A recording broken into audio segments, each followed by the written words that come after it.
The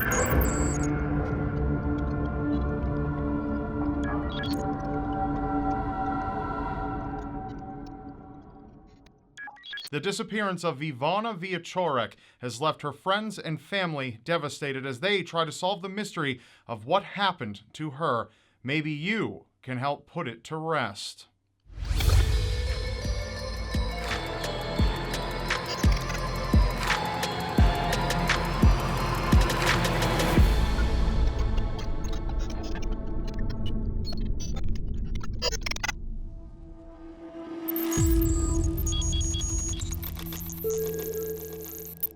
Graduation is a time for anticipation of new opportunities and celebrations. Iwona Wieczorek was 19 years old and fresh out of high school. Iwona lived with her mother, Iwona Kind, and her stepfather, Peter Kind. Recently completing a large milestone in her education, Iwona was ready to start an exhilarating chapter in her young life. It was the summer of 2010, and Iwona had been anxiously awaiting the news of her university admission into the Naval Academy of Gdynia.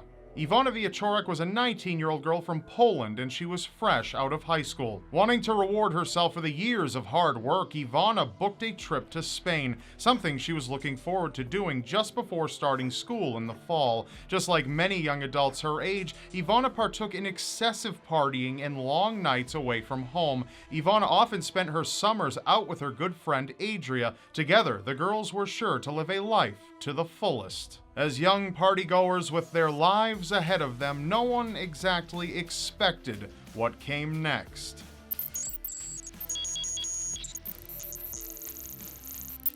It was the evening of July 16, 2010, when Iwona and her friend Adria were invited to a party not too far from their neighborhood. At approximately 12:15 a.m. on July 17th, the two were spotted leaving the party together. By this point, Adria and Iwona wanted to ditch their school friends for a different crowd, a crowd that had a particular affinity for nightclubs. The girls were accompanied by three male friends of Adria, Paul, Adrian, and Mark. Iwona wasn't too fond of going out to the club with these men due to the fact that she had only recently been acquainted with them and didn't feel comfortable trusting them, especially in an intoxicated state. Adria insisted that everything would be just fine and that it would be a fun-filled night with good people. Though she felt hesitant to be around Adria's friends, Iwona took her friend's word and left with the men. Together, all five made their way to Dream Club, a popular nightclub in Sopot, Poland.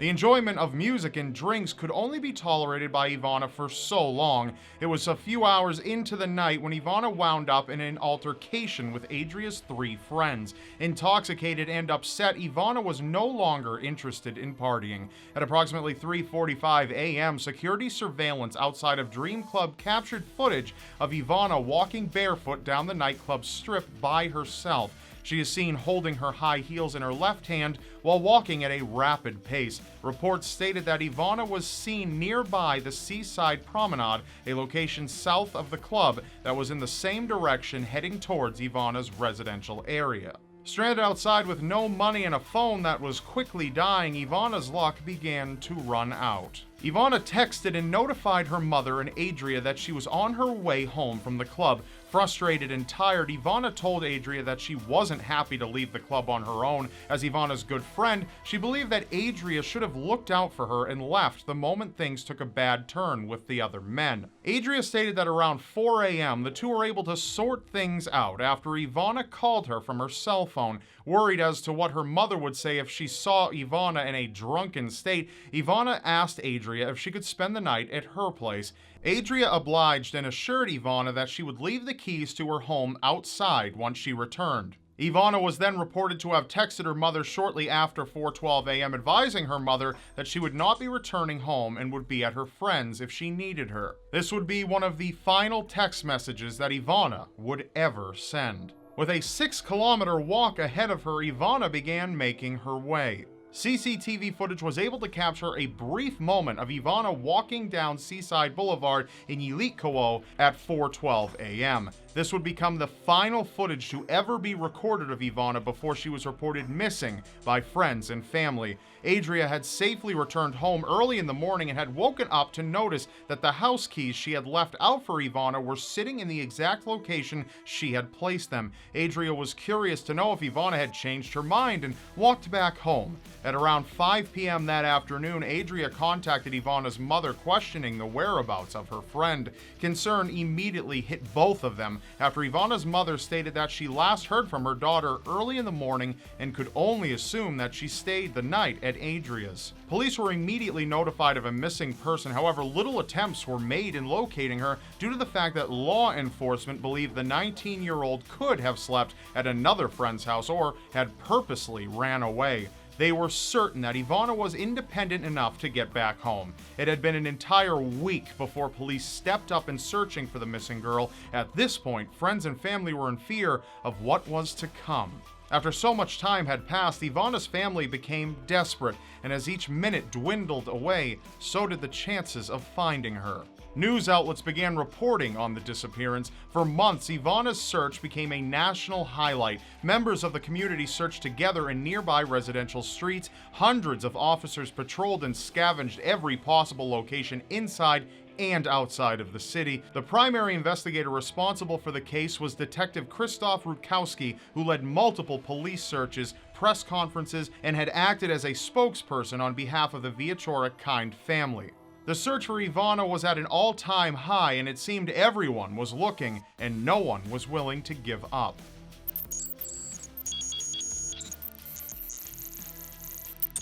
It's been 6 years since anyone has seen or even heard from Iwona, and questions continue to circulate. Every close relative, friend, and witness that was present on July 16th and 17th in 2010 had been carefully questioned by police during the search. In 2014, Adria and one of the 3 men that accompanied the girls had taken an interview regarding Iwona's disappearance. Both were able to tell officials the exact time that Iwona had left the club. However, they failed to remember what the argument had been about that evening. This caused many in the community to point the finger at Adria and her 3 friends, Paul, Mark, and Adrian, accusing them of knowing more than what they've publicly stated. In the televised interview with IPLA TV, it is noticeable that both Adria and her friend avoided eye contact with the camera. This has played a part in people assuming guilt in both adults. As investigators had begun to examine the CCTV footage, a possible lead developed. Police were able to carefully examine the CCTV footage.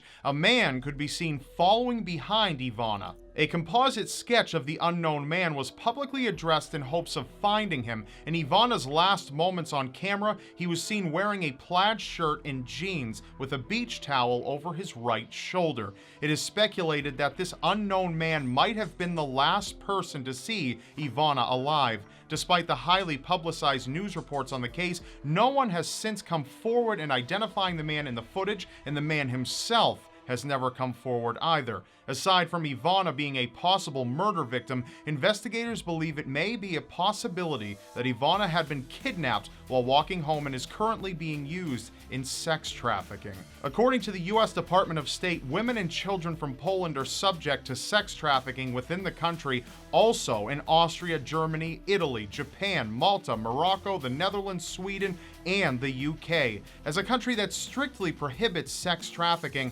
Poland's prosecutions can range anywhere from 1 to 15 years depending on the circumstances. In 2013, Polish police investigated 68 cases of trafficking in their country, leaving many to believe that Iwona may still be alive. The search for Iwona continues to this day as her family tries to maintain their grasp on hope. Online forums have dedicated hours of research into Iwona's whereabouts. A Polish forum continues to circulate messages on her disappearance with nearly 12,000 pages filled with discussions and reports. Iwona's family still searches by reaching out to people on social media, leading many to share Iwona's picture worldwide. Iwona's mother continues going on television in hopes of finding her daughter and refuses to stop no matter how long it may take to find answers. If you have any information on the possible whereabouts of Iwona Wieczorek, please contact Polish law enforcement at 997-58-321-5323. That's all for now. If you would like to learn more dark and disturbing topics, please be sure to subscribe to my channel now, and I will see you next Wednesday.